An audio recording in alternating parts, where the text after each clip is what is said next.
A decisão não aconteceu em um palco chamativo nem durante um lançamento viral de produto. Ela aconteceu em silêncio, a portas fechadas, dentro de uma das empresas de motores mais tradicionais do planeta. A Cummins. Um nome que a maioria das pessoas associa a diesel pesado, caminhões e ao passado. Mas foi nesse momento que tudo mudou. Durante anos, a indústria automotiva global seguiu uma única narrativa. Os veículos elétricos eram inevitáveis. As baterias substituiriam os motores. Qualquer um que ainda investisse em combustão estaria apenas adiando o fim. Governos criaram políticas em torno disso. Investidores apostaram trilhões nisso. E empresas como a Tesla se tornaram símbolos de um futuro imparável. Então a Cummins fez um movimento que pegou quase todo mundo de surpresa. Em vez de se render à narrativa do futuro exclusivamente elétrico, a Cummins dobrou a aposta em algo que muitos acreditavam já estar morto. Um motor de combustão interna. Mas não aquele que você está imaginando. Não máquinas barulhentas, cheias de fumaça e sedentas por combustível do passado. Isso era diferente. Mais limpo. Modular. Projetado para sobreviver em um mundo que supostamente rejeitaria completamente os motores. O que tornou essa decisão perigosa não foi apenas a tecnologia. Foi o timing. Exatamente no momento em que o crescimento das vendas de veículos elétricos começou a desacelerar, quando a infraestrutura de recarga lutava para acompanhar a demanda e quando os governos começaram silenciosamente a flexibilizar prazos, a Cummins avançou com um futuro alternativo. Um futuro em que os motores não desaparecem. Eles evoluem. A empresa revelou uma nova plataforma de motor limpo capaz de funcionar com vários combustíveis: hidrogênio, gás natural, biocombustíveis, até mesmo combustíveis sintéticos futuros que ainda não existem em escala. O mesmo bloco de motor. As mesmas linhas de fabricação.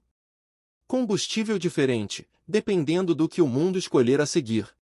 Mas aqui está a parte de que ninguém fala. Isso não foi apenas uma escolha de engenharia. Foi uma escolha estratégica. Ao apostar na flexibilidade em vez da ideologia, a Cummins se posicionou para vencer independentemente da direção que o mercado tomar. Se os veículos elétricos dominarem, eles apoiam sistemas eletrificados. Se o hidrogênio decolar, eles estão prontos. Se os mercados emergentes continuarem usando combustão por décadas, a Cummins já está lá. Essa única decisão enviou uma onda de choque silenciosa pela indústria. Porque expôs uma verdade desconfortável.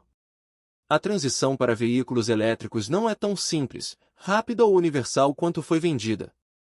Caminhões pesados, equipamentos de construção, transporte marítimo e economias em desenvolvimento não se movem na velocidade do Vale do Silício.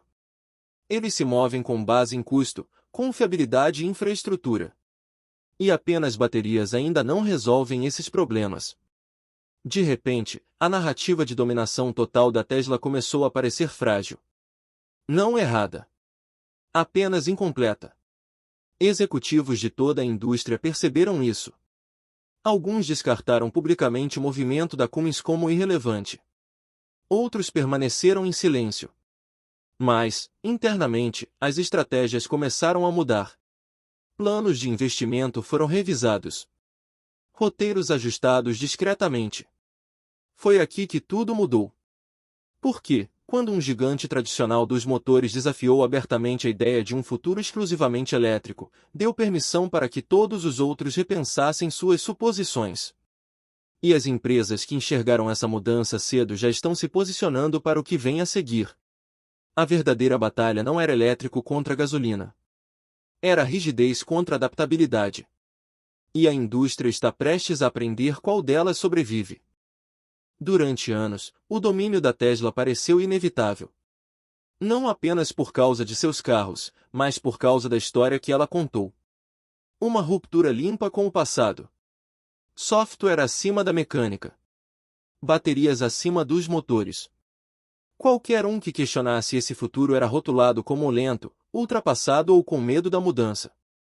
E por um tempo, os números sustentaram essa narrativa. A Tesla se moveu mais rápido que as montadoras tradicionais. Construiu redes de carregamento enquanto outras ainda debatiam padrões. Transformou carros em computadores sobre rodas enquanto concorrentes ainda consertavam cadeias de suprimentos. O mercado recompensou essa velocidade com avaliações astronômicas e uma influência cultural que nenhuma montadora jamais havia alcançado. Mas, abaixo da superfície, rachaduras começaram a aparecer. O primeiro sinal não foi a queda nas vendas. Foi a desaceleração do ritmo. O crescimento não parou, mas deixou de acelerar. Descontos se tornaram mais comuns. Estoques começaram a ficar parados por mais tempo. E, de repente, a conversa mudou de demanda ilimitada para demanda sensível. Aqui está a parte de que ninguém fala. A maior vantagem da Tesla também se tornou seu maior risco. Compromisso total com um único caminho. Baterias. Lítio. Infraestrutura de recarga. Um futuro em que a eletricidade é barata, as redes são estáveis e os carregadores estão em todos os lugares. Esse futuro está chegando. Mas não está chegando de forma uniforme. Nas grandes cidades, os veículos elétricos fazem sentido. Em áreas urbanas densas, com subsídios e carregamento doméstico, a experiência é quase perfeita. Mas o mercado automotivo global não vive apenas nas cidades. Ele se estende por regiões rurais, economias em desenvolvimento, redes logísticas e indústrias onde o tempo parado custa milhões. É aqui que o domínio da Tesla começa a parecer menos garantido. Carregar veículos pesados leva tempo. Atualizações de rede elétrica levam anos. Matérias-primas são voláteis. E a pressão geopolítica sobre as cadeias de suprimento de baterias cresce silenciosamente, não de forma barulhenta. Cada interrupção expõe o quão concentrado o ecossistema de veículos elétricos ainda é. Enquanto isso, empresas que nunca desafiaram publicamente a Tesla começaram a se proteger. Elas não anunciaram isso com tweets ousados ou apresentações dramáticas. Fizeram isso em fábricas, em contratos com fornecedores e em laboratórios de motores que nunca fecharam. E então a Cummins entrou na conversa. Não atacando a Tesla diretamente, mas oferecendo algo que a Tesla não oferece. Opcionalidade. Um caminho adiante que não depende de uma única solução energética vencer rápido o suficiente. Isso mudou a psicologia do mercado. Quando investidores e formuladores de políticas viram uma alternativa crível à eletrificação total, a Tesla deixou de ser o único futuro. Tornou-se um futuro entre vários. Ainda poderosa. Ainda influente. Mas não mais intocável. O que aconteceu depois chocou a indústria. Outras montadoras começaram a desacelerar suas promessas exclusivamente elétricas. Prazos foram suavizados. A linguagem mudou de somente elétrico para a transição de múltiplos caminhos. E, de repente, a certeza que cercava a Tesla começou a se dissolver. Não porque a Tesla falhou, mas porque o mundo se mostrou mais complicado do que a história permitia.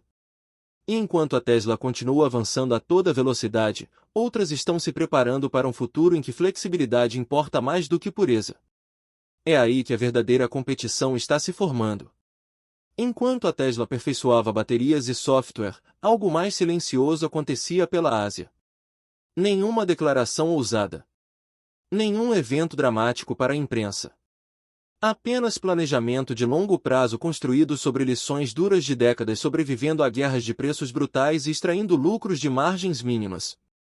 BYD, Toyota e Suzuki nunca acreditaram totalmente na ideia de uma única tecnologia vencedora. Publicamente, apoiaram a eletrificação.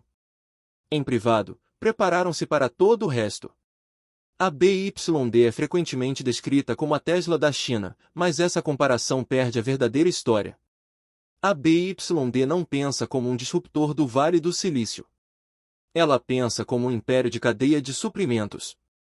Baterias, motores, eletrônicos, híbridos, veículos elétricos puros e até plataformas de combustão coexistem lado a lado. Quando um desacelera, outro assume. Foi aqui que tudo mudou. Quando as guerras de preços dos veículos elétricos começaram a pressionar as margens, a BYD não entrou em pânico. Reduziu preços, absorveu o choque e continuou construindo. Por que controla seu fornecimento de baterias? Por que nunca abandonou os híbridos? Por que nunca apostou a empresa inteira em um único resultado?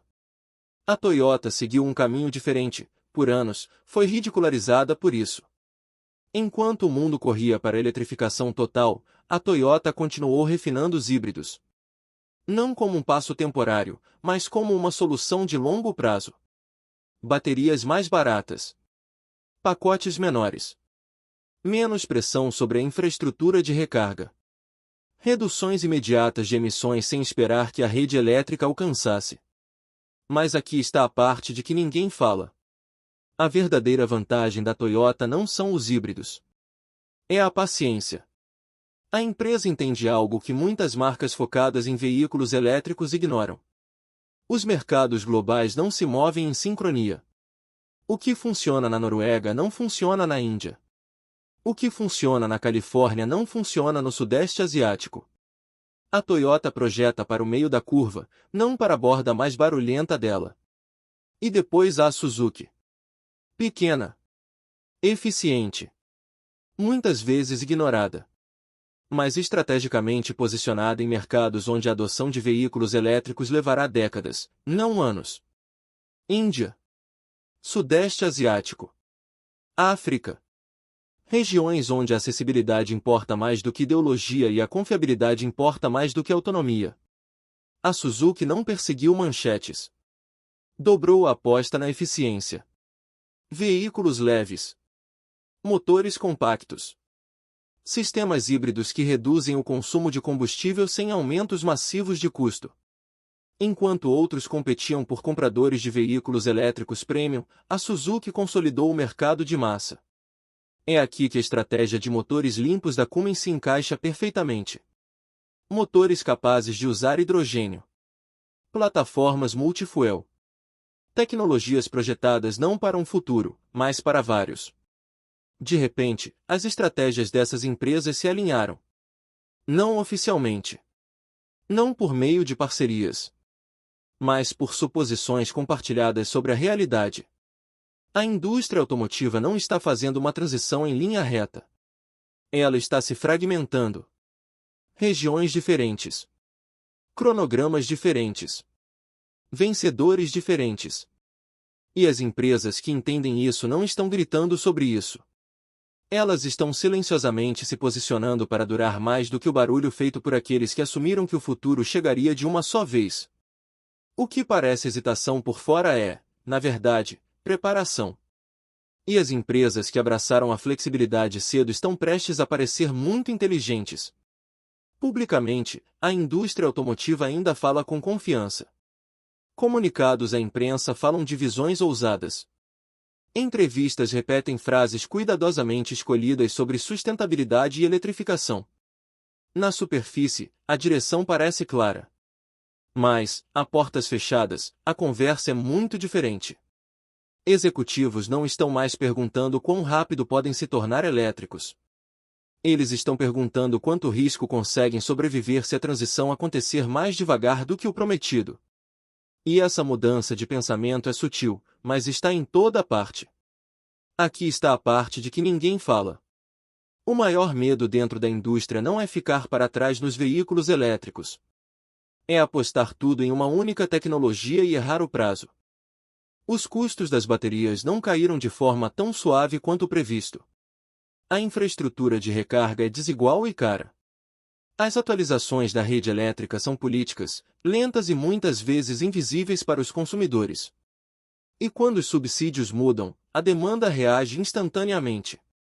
É aqui que a realidade colide com a ambição. As montadoras estão descobrindo que vender veículos elétricos de forma lucrativa é muito mais difícil do que vendê-los em escala.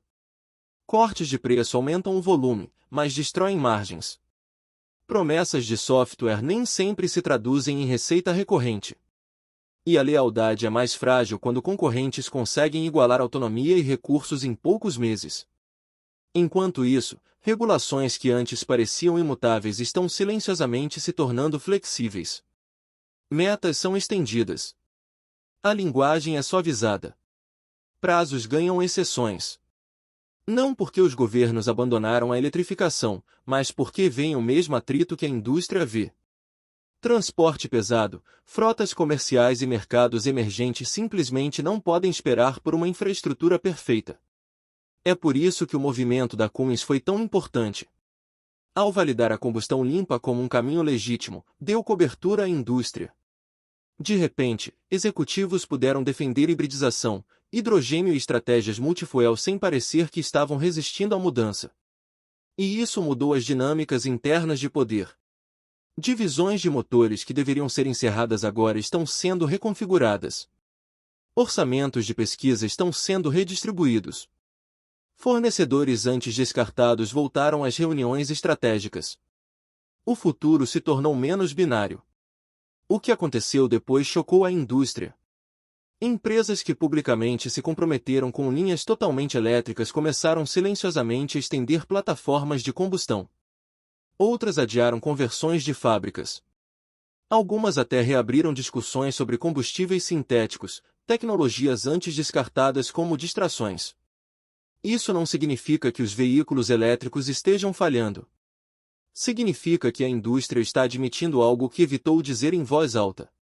Não existe uma única tecnologia vencedora. Não existe um cronograma universal. E não existe uma solução única para todos. As empresas que sobreviverão não serão as mais barulhentas nem as mais rápidas. Serão aquelas que construíram sistemas flexíveis o suficiente para se adaptar quando as suposições falharem. A verdadeira mudança não é tecnológica. É psicológica. E quando essa mentalidade muda, as estratégias acompanham. O futuro que está sendo construído agora não se parece com aquele que foi prometido 5 anos atrás. Ele é mais confuso. Mais lento em alguns lugares. Mais rápido em outros. E muito menos ideológico. O maior erro que as pessoas cometem é assumir que isso é um recuo do progresso. Não é. É uma correção. Os veículos elétricos continuarão crescendo. Nas cidades. Nos segmentos premium. Em regiões onde infraestrutura e políticas se alinham perfeitamente. A Tesla continuará sendo uma força poderosa nesses lugares. A BYD continuará dominando a eletrificação de baixo custo. Essa parte da história não vai desaparecer. Mas aqui está o que quase ninguém está pronto para admitir. A indústria automotiva global não está caminhando para um único futuro. Ela está se dividindo em vários. Em uma direção, veículos totalmente elétricos se tornam o padrão para a mobilidade urbana. Em outra, os híbridos dominam silenciosamente o mercado de massa porque oferecem o melhor equilíbrio entre custo, conveniência e emissões. E, ao lado deles, motores limpos movidos a hidrogênio, biocombustíveis e combustíveis sintéticos mantêm o transporte pesado e as economias em desenvolvimento em movimento. É aqui que a decisão da Cummins parece menos um ato de desafio e mais uma demonstração de visão. Ao projetar motores que não se importam com qual combustível vence, a Cummins não está apostando contra os veículos elétricos. Está apostando contra a certeza. E essa pode ser a aposta mais inteligente da sala. A Toyota entende isso. A Suzuki depende disso. A BYD se beneficia disso. Até a Tesla, queira admitir ou não, acabará tendo que responder a um mundo que não se move em linhas retas.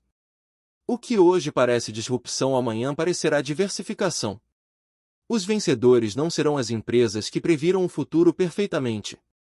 Serão aquelas que sobreviveram por estarem erradas em partes dele. É aqui que tudo realmente muda.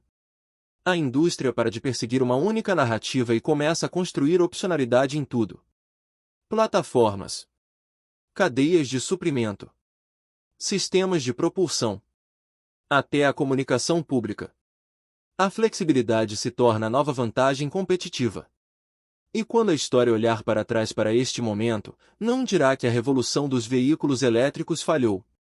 Dirá que a indústria finalmente amadureceu.